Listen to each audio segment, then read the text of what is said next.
प्रिय विद्यार्थियों, मैं पंकज यादव, सहायक आचार्य चित्रकला, राजकीय महाविद्यालय देवगढ़ से आप सबका आज की ऑनलाइन कक्षा में स्वागत करता हूं। आज का विषय बीए द्वितीय वर्ष के विद्यार्थियों के लिए है। उनका पहला चैप्टर प्रागैतिहासिक कला।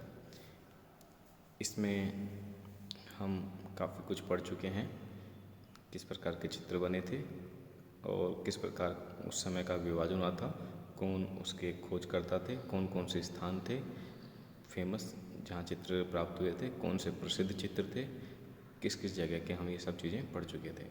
और हमने कल की कक्षा में पढ़ा था कि प्रागैतिहासिक चित्रों को बनाने का आदिमानव का क्या उद्देश्य रहा होगा। और आज का जो विषय है वह है आदिम चित्रकारों की विषय वस्तु। तो विषय वस्तु से क्या तात्पर्य है, सबसे पहले हम यह समझ लेते हैं। जब हम किसी चित्र को चित्रित करते हैं तो उस चित्र में हम किन तत्वों को, किन बातों को, किन आकारों को उस चित्र में निर्माण कर रहे हैं और जिन चीज़ों का हम उस चित्र में निर्माण कर रहे हैं, जिन बातों का, वही बातें, वही चीज़ें विषय वस्तु कहलाती हैं। जैसे कि मान लीजिए कि आज गणेश चतुर्थी है और गणेश चतुर्थी पर कोई चित्रकार गणेश जी के जन्म उत्सव या गणेश जी के विवाह के समय को या गणेश जी के बाल्यकाल की अवस्था को चित्र में बना रहा है, तो उस चित्र का विषय होगा, मान ली बाल्यकाल का, तो हम लिखेंगे उस चित्र का विषय कि गणेश जी के बाल्यकाल, या गणेश जी का किसी दानव का श्रृंगार कर रहे होंगे तो हम कहेंगे कि यह चित्र गणेश जी का फलाने राक्षस को वध करते हुए। तो इस प्रकार से यह बात जो होगी, उसमें जो बना हुआ बात है, वही उस विषय का, उस चित्र का विषय या वस्तु कहलाएगी। तो इसी प्रकार से आदिम चित्रकार भी प्राचीन काल में, पाषाण काल में चित्र बनाता था, तो वह उन चित्रों में क्या बनाता था।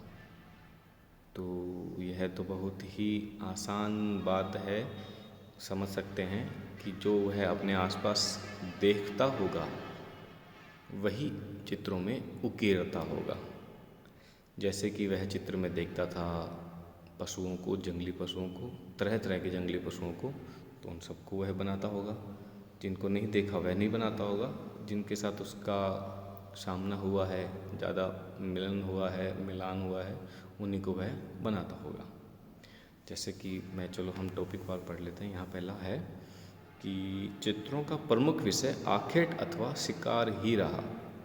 मैंने ही शब्द इसलिए इस्तेमाल किया है कि लगभग 50% से ज़्यादातर जो चित्र बने हैं उनमें आदिमानव आखेट करते हुए ही नज़र आता है, शिकार करते हुए ही नज़र आता है अलग अलग पशुओं का, क्योंकि वह उसका महत्वपूर्ण कार्य था। सुबह उठते ही उसके लिए सबसे ज़रूरी जो चीज़ थी कि आज रात से पहले उसके परिवार को कुछ खाने योग्य पदार्थ मिल जाए, उसकी पूर्ति वह शिकार से करता था। और इसी कारण से शिकार के लिए ही उसने बहुत सारे चित्र बनाए। शिकार की प्लानिंग कैसे करता था, शिकार के लिए वह कैसे दैवीय शक्तियों की मदद लेता था या जादू टोना करता था, उस कारण वह आखेट के चित्र उसने बहुत बनाए हैं। दूसरा है कि उस समय के चित्रों में उसने उस समय के पशु, गैंडा, भालू, सूअर, भैंसा, जिराफ, बैल आदि को बनाया। तो मैंने बताया कि जिन जानवरों से उसकी मुलाकात होती थी, जिन जानवरों से उसको दो चार होना पड़ता था, उन्हीं जानवरों को वह बनाएगा और बनाया। गैंडे का शिकार का चित्र हमने देखा है, भालू का चित्र हमने देखा है, सूअर के शिकार का, जंगली सूअर के शिकार का, भैंसे के शिकार का देखा है, जिराफ के भी चित्र मिलते हैं, बैल का भी मिलता है, हिरण का भी मिलता है, गाय का भी मिलता है, चीते का भी मिलता है, घोड़े के भी चित्र मिलते हैं, घुड़सवारों के चित्र मिले हैं, हाथी का शिकार का चित्र भी इस तरह से मिलते हैं। और यहाँ तक कि एक जगह तो हमें कंगारू के चित्र भी मिलते हैं। तो मतलब ये सभी जानवर उस समय मिलते होंगे। और दूसरी बात मैंने बताई, तीसरी बात यहाँ लिखी हुई है मैंने कि उसने पशुओं को अपनी स्वाभाविक मुद्रा में बनाया। स्वाभाविक मुद्रा, स्वाभाविक मुद्रा मतलब कि जैसी उनके क्रियाकलाप थे, जैसे उनके क्रियाकलाप थे। जब वह शिकार करता था, शिकार का क्या रिएक्शन होता था। होशंगाबाद में एक भैंसे का चित्र था, उसमें उस भैंसे को गर्दन झुकाए और खुर से मिट्टी को खोदते हुए दिखाया है और 2-4 लोगों को हवा में उड़ते हुए बनाया। इसका मतलब उसने लोगों को पे हमला किया और लोग हवा में उछले। तो ये सब जो उसकी स्वाभाविक मुद्राएं थी वो उसने बनाई है। एक जगह बना हुआ है कि हिरण तैर रहे हैं पानी में, तो कभी वो पानी में तैरते हुए देखा होगा, तो वो चीज़ें उसने बनाई हैं। हिरणों को कुदाले मारते हुए उछलते हुए उसने बनाया है। तो जो भी उनकी स्वाभाविक प्रतिक्रिया रहती थी जानवरों की, वह उसको अपने चित्रों में बनाता था। इसलिए उसके चित्र में हम कह सकते हैं कि यथार्थता थी, सजीवता थी। इतने पुराने समय में भी वह इन सब चीज़ों को बना पाया था। अगला कारण, अगला विषय जो है वह है कि उसके बाद के चित्रों में स्वयं को पशुओं के मित्र के रूप में बनाया। एक समय था जब वह पशु का मतलब, जानवर का मतलब केवल शिकार से लेता था। धीरे धीरे समय बीतने के साथ वह समझ पाया कि यह जो जानवर है उसे मारने से वह केवल एक समय का खाना खा पाएगा, 2 समय का खाना खा पाएगा, पर अगर उसे पाल लेगा तो उसके दूध आदि चीज़ों से वह कई लंबे समय तक अपने परिवार का भरण पोषण कर पाएगा। वह कृषि करने लगा और धीरे धीरे उसका विकास हुआ। तो इसलिए जो बाद के चित्र मिलते हैं, लगभग 8000 ईसा पूर्व के आसपास के जो चित्र मिलते हैं, उसमें उसने पशुओं को का साहचर्य दिखाया है कि कैसे ग्वाले गाय चराने गए हुए हैं, ये बनाया है उसने।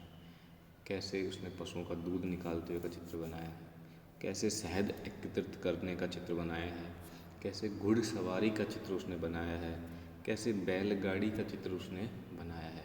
तो ये सारे चित्र मिलते हैं और इससे सिर्फ यही समझा जा सकता है कि उसने जानवरों के साथ मित्रवत व्यवहार करना शुरू कर दिया था।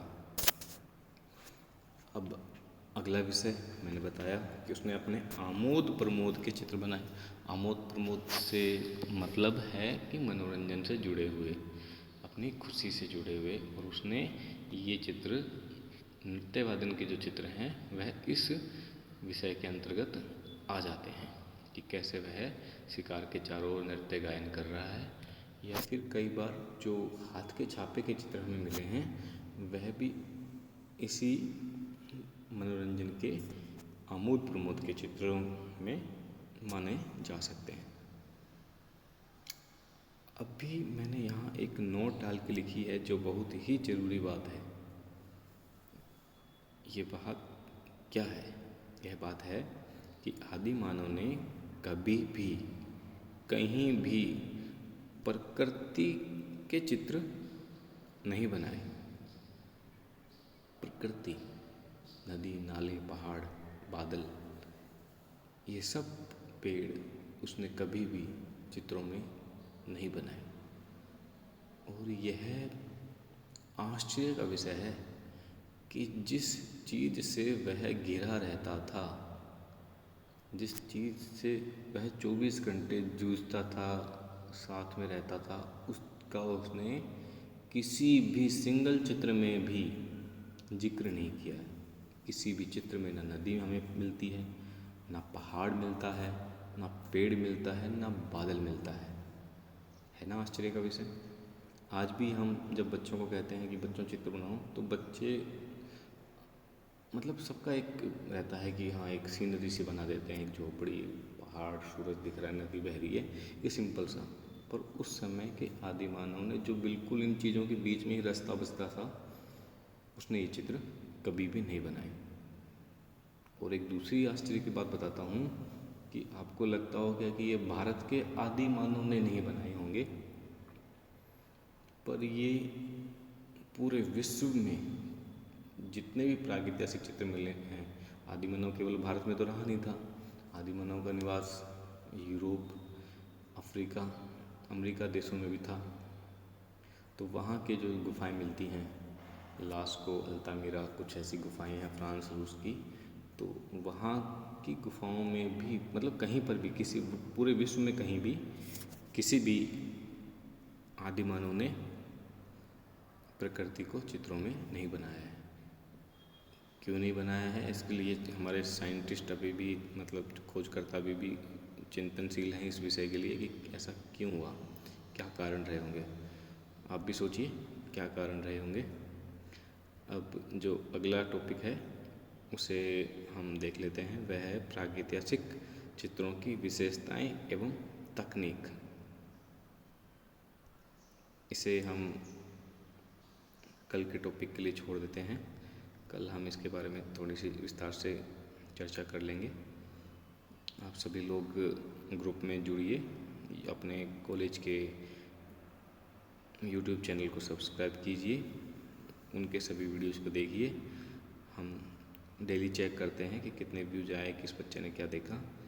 तो हम देख पा रहे हैं कि आप बच्चे अभी तक पूरी तरह से जुड़े नहीं हैं। जल्द से जल्द आप अपने यूट्यूब चैनल को सब्सक्राइब करें, कॉलेज के यूट्यूब चैनल को, और आपको जो भी समस्याएं हैं उसका व्हाट्सएप ग्रुप में या यूट्यूब पे ही कमेंट करके हमको बताएं। हम आपकी समस्याओं का वहीं पे निपटारा करने की कोशिश करेंगे। धन्यवाद।